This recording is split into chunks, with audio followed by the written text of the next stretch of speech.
Here's how I packed for a solo trip with just a backpack in under 10 minutes. If you value efficiency and accuracy over just the aesthetics, this video is for you. The first step is to gather everything. It is a lot easier to visualize how the pieces go together once you actually have every piece. For clothes, I go for what specific events I have. So for example, this time I have riding on a plane and going to a family event and also hanging out with my sister for brunch. So those are the main pieces that I actually need. And then obviously at night, I'll have my pajamas. There's also underwear, socks, and don't bring any extra or backups. There are toiletries, makeup. For this specific trip, since I'm not checking any luggage, I make sure all the liquids are within the TSA approved size. There's a miscellaneous category of emergency-ish things like a hair tie, hand sanitizer, Vaseline, or chapstick. We have chargers, electronics like laptop and camera. Obviously a phone too, but that'll be on me as a person. And then documents, which could be a passport or driver's license, and then also the right credit cards to get into the right lounges. And then lastly, the bags that it all goes into. It's less about the exact kind of packing cube or packing hack you use, and more the systematic process itself.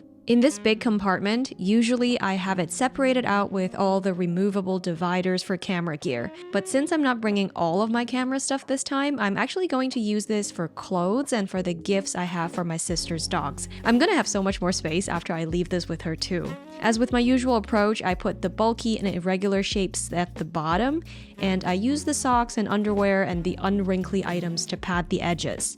My only slightly nicer dress is going to go on top because it allows it to have the fewest folds. I don't waste time folding everything perfectly. I feel like it's not that fun. I pay attention just to the key items and prevent wrinkles this way. My passport and credit card and a little bit of cash goes into this wallet, which then goes into this back pocket, so it's closest to me and I get to keep it safe.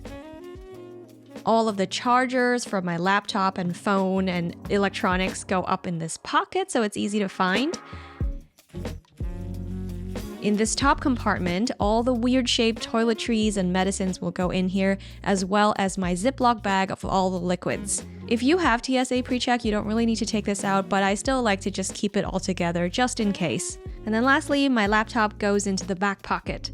This is not at all like a sponsored video for this backpack. There are so many similar ones on Amazon if you're looking for something like this that fits your needs. The key takeaway is that there is no specific gimmick or product that you need to use, just a systematic process that you try to follow every time. If you want to see a more challenging packing video, I have that where I packed for a long haul flight for our family of 5 flying with 3 kids. I hope you consider subscribing, and I will see you next time. Bye!